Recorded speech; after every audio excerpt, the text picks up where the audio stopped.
Welcome to the Evil Penguin's Guide to Classical Chaos, a podcast by Evil Penguin to explore the realm of classical music. And today we welcome flutist Taya König-Tarasevich. Together with cellist Bartolomeo Dandolo Marchesi, she founded the young ensemble Verità Baroque. And with the help of period instruments, immersive audio and a lot of enthusiasm, they are catapulting Baroque music into the 21st century.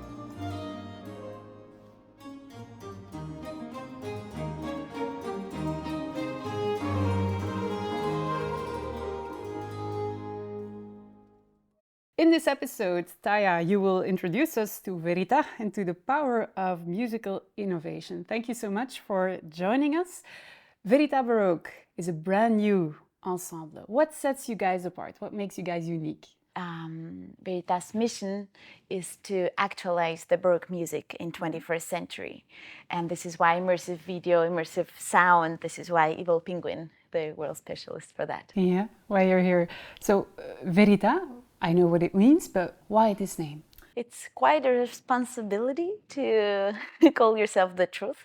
First of all, we are using the original instruments. So we're going back, looking for the source where the truth came from. So what the composers were thinking about, what the sonority of their imagination while composing it used to be. And going back in time, studying the sources, really kind of doing that time travel into the Baroque era and thinking how authentic can it be to their idealist sound. And of course, it's also authenticity to ourselves.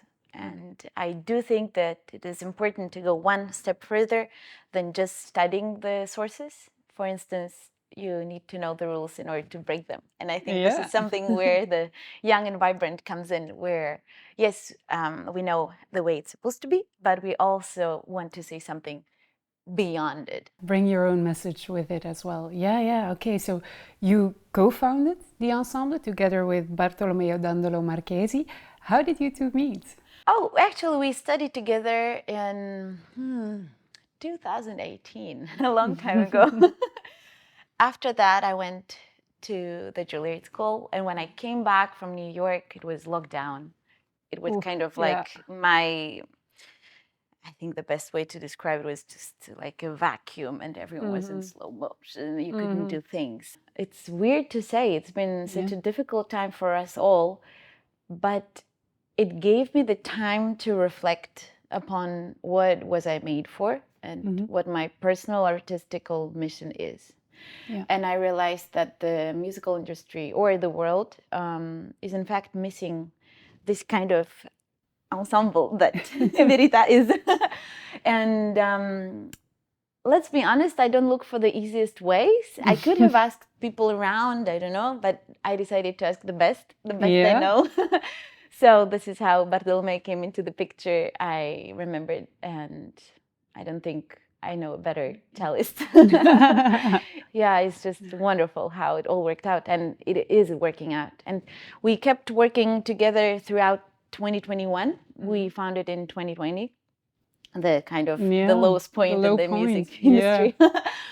And finally, in 2022, we met Mark Prichodko, our producer, and that's also when we started working with Evil Penguin. That's amazing. So one day you knock on the door of Bartolomeo and there's two of you, and before you know it, there's how many exactly in the ensemble? Well, it depends on instrumentation. I would say up to 25 musicians. Right. It depends on instrumentation of the piece. I would say we sound, the recognizable, uncomparable sound of Verità is probably starting from 7 on.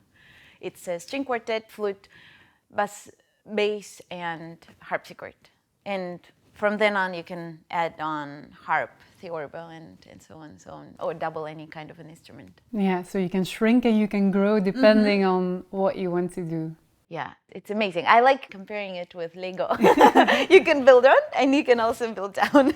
Whatever you need. Yeah. Verità can do it. Yeah, exactly. It's very flexible. Yeah. But also it's nice to have kind of different sonority for concerts because yeah, part of our mission is also to revolution the concert experience, and I do feel like this situation, the whole happening of the concert is not quite innovative. It's just very old school. Yeah. And I personally don't really enjoy concerts, to be honest. I mean, when I'm not playing. Yeah. I'm very often just thinking, something is wrong here, something is missing here. It can be better. It can be experienced more immersive, more, More interactive maybe, instead of just undergoing it as an audience. Exactly. And so this is why we're looking for these new ways with video, with audio, and also with instrumentations. You're working on your debut album with Verità at the moment. Awesome, looking forward to that. But I heard this actually started as a video project. Is that correct? Absolutely. Yeah. What was the plan? It was end of 2021 when I got a call and someone told me there is a German grant that you absolutely have to apply for. So Bartolomeo Marchesi and I were in a meeting and I was like, we need an idea. It's never a problem. We have lots of ideas. So of course we got it. We wrote it down. And the next thing I know, January 2022, we got the grant. Congrats. And we were, to be honest, overwhelmed because it meant we now better do that, what we wrote. That's the idea, I guess. Exactly, but I didn't count on that because, I mean, it was an idealistic kind of approach. So unexpected. Then Absolutely. Yeah, and the idea is basically to have the best experience possible for every audience member to experience the Baroque music in the best acoustic, best place, best audio and video quality, as well as artistic quality, obviously. And what we decided to do is just stand in a circle and film from the very middle to transport the audience member into the heart of Verità Baroque, into the best place in the concert hall. This is why, finally, this is the revolution of the concert. If you imagine a philharmonie where people are all around and there's one artist in the middle, it's not ideal, let's be honest. The first row sees everything and hears not that well. Maybe people higher up don't see anything, but they hear much better mixed sound. And I always wondered, why is it built this way? Why can't it be the opposite? Why cannot be the audience member right in the middle? Why cannot we embrace him with our sound, with our art, with our music? And finally, thanks to Evil Penguin, in fact, we made it possible. We now recorded 5 different residencies in the most gorgeous Baroque castles of Germany. Yeah, I heard about that. You recorded in historical castles. Did that idea grow from the wanting to have the ideal setting in all possible ways for the music? Yes, and that's exactly what comes back to our name, the truth. So as authentic as possible, the best example is Brandenburg 5 of Johann Sebastian Bach. It was world premiered in Spiegelsaal in Köthen Castle. Yeah. And Bach himself premiered the piece on viola, which is very interesting, not on the harpsichord. Yeah, no, indeed. And so we went back exactly to that hall and we recorded it in immersive with the idea behind it to then build the video booth, the video pavilions that will be installed on railway stations of Germany. And that is the project that we got the grant for, and this is what our series work started with. I would say the year beforehand was kind of a preparation and growing together musically as well as personally, getting to know each other's ways of working and workflow. And finally in 2022 we got Evil Penguin on board and started, and it was amazing to just look back and realize we are 1 year old and this is what we've done and our CD is coming up. Yeah, and this is why it's a very special CD, since it's not the actual goal of our recordings. No. It's just like a product that came A side along. product A almost. side product. Yeah, yeah. You're right, exactly. I was Yeah. looking for this word. Yeah, and in fact, I think that's the fascinating part of it, because of course you hear different acoustics, and you kind of transport every time to a different location. Yeah, yeah, yeah. And this is why the pictures in the booklet that you can see, there was the work flow, this is the cameras, this is what it is all made for. Yeah. But the ideal imagination of what will happen in December when the pavilions will be installed on the railway stations, people who come in, they might be not even familiar with Baroque music. No, indeed.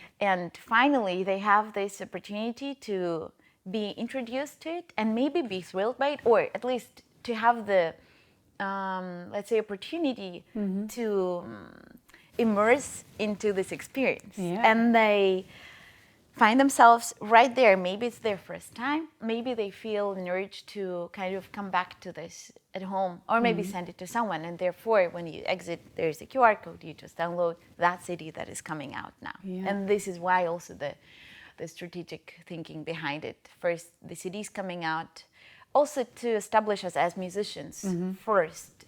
So the audio, of course, is the music. That's what we do. The main project that you got the grant for is to put pavilions in railway stations in Germany where people can literally walk into your music. Yeah, and It's to amazing. their ideal castle. Yeah. And they might be inspired by it and go and visit the castle too. So there are Yeah. many, many ways of Connecting with something they might not know, and in a very low effort way as well. They don't actually need to go to a concert hall, which might already be a big step for some people. Absolutely. Yeah. And in fact, I think it will reach a whole new generation, because if we look at statistic of our concert goers, we do need to do something about Yes, it. And this we is do. why.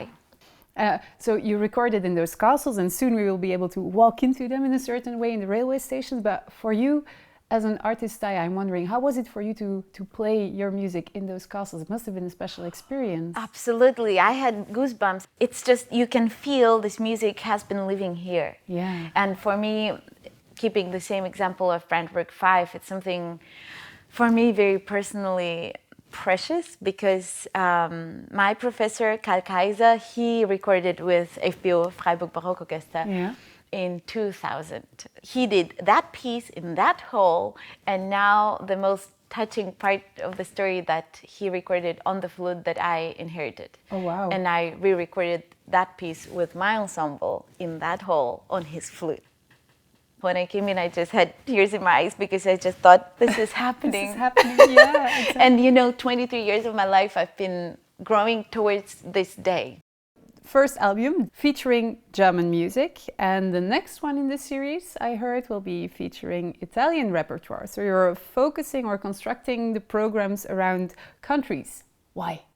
Well, it goes back to styles, the national styles of the Baroque music. We had, let's say, three main national styles: German, which is mixed, right in between the Italian and French. And from the very beginning, our ensemble is very heavy Italian. It's very international. We have Americans, we have French and Norwegians, we have one German and another one. But yes, a lot of Italians. And this is why our programs are usually half German, half Italian. And once we finished our last residency, we just looked back, and it sounded like we have 1 hour of German music, 1 hour of Italian music. And so this is the point where we thought, this is actually perfect. Yeah, the listener may just dive into the national style at a time, which is really nice. I think it's very clean and yet educational again. Yeah. So we start with German. It's Bach, Telemann, and the living composer, Esjed Hanke, to kind of make the connection in between the Baroque and today. And our second CD coming out beginning of the next year will be Italian. And I feel like all of our Italians will be looking forward to that. Yeah, I can imagine. Yeah, but indeed, it's by limiting your programs in time and in space, it's like you're transporting your your audience right to a certain spot in history and dropping them in a certain spot in history. That's amazing. So indeed, you mentioned it, first album, Bach and Telemann, and then Hanke, we'll get back to that, but Bach and Telemann, repertoire, we must admit, that has been recorded many times over. So what makes your version so compelling, so unique? I do think what we went for is what I touched on in the beginning. Yes, we are historical musicians. We have original instruments with very personal stories, like my flute. Yeah. And yes, we studied the historical performance and historically informed, which means we informed ourselves all about it. But what I don't think anyone did beforehand, sorry, is to go one step further beyond the studied kind of good student. What it's supposed to sound like. Yeah. And it's like, okay, we heard all of the versions the most, let's say, sterile way, studying all the rules and reading all the sources. And to understand, I think there was the closest way to the interpretation that might have been when Bach played it for the very first time. Which we don't know. For we sure, have we no just idea. don't know. Yeah. And we will never know. No, we'll never know. I think what makes us human is the imperfection. And so perfectly historical might be nice for a museum, but it is not alive. It doesn't touch you. It doesn't really makes you feel this music. It doesn't really make a difference into this world. And what we tried, and I hope to have achieved it, is to go beyond the historical version of it. Yes, it is historical, but also we try to kind of tell our own story with it. Amazing. So you make a debut album, you choose Bach and Telemann and Hanke. Must have been a difficult choice if you have a debut album and a big repertoire to make a decision on what will be on that debut album. Yeah, you're right.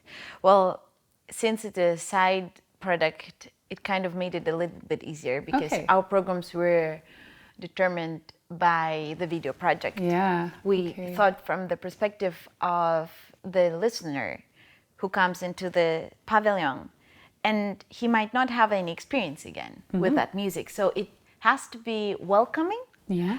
It has to be engaging. Yeah. And something that he can relate to. Yeah. Even without having studied the Baroque, blah, blah, blah. And that's exactly the point. Like, you don't need to be highly educated. You don't need to come from a certain class of the society. You can come wherever you're coming from and enjoy.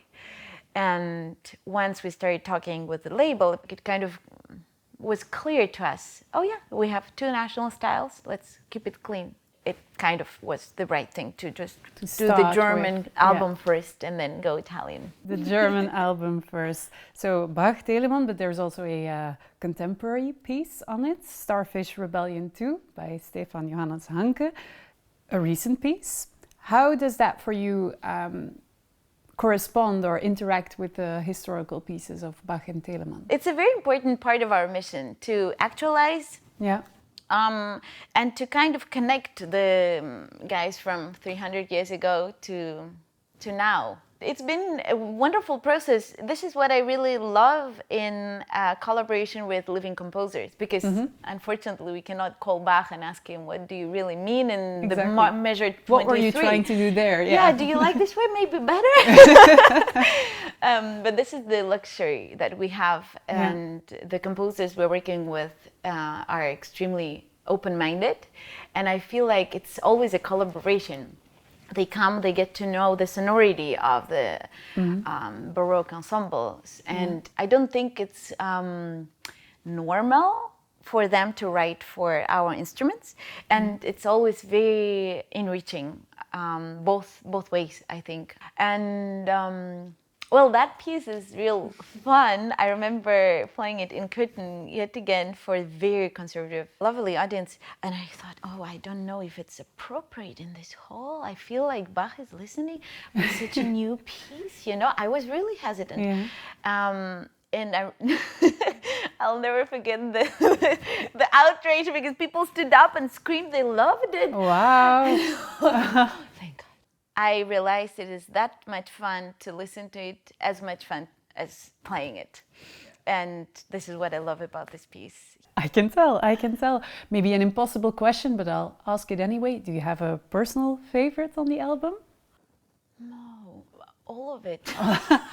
I thought you were going to say that. Oh, probably like the slower, the more I love it. Because my melancholy restless soul. Like, yes, the more minor and the slower the movement.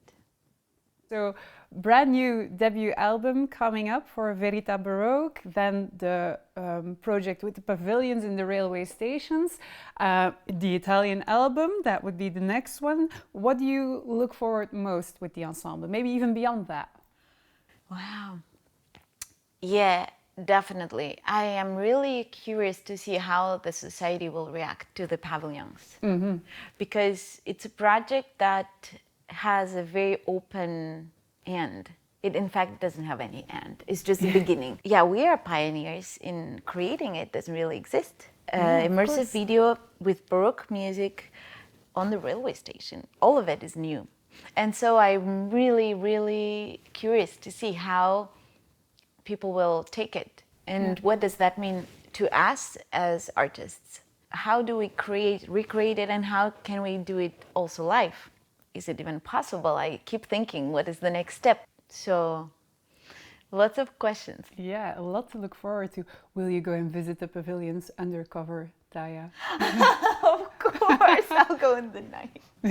Go look with sunglasses and a big coat and see what happens when somebody enters and leaves. Yeah. Yeah, I know. I'm very curious to see what will be the reaction. Yeah. Yeah. Amazing. So much to look forward to with the ensemble. Amazing. Thank you, Taya, for joining us today and for this very inspiring conversation, if I might add. And thank you for listening to our guide to classical chaos. If you want to know more about Verità Baroque and listen to their music, go to the show notes where you'll find links to their releases. Stay tuned and see you in the next episode of the Evil Penguin's Guide to Classical Chaos.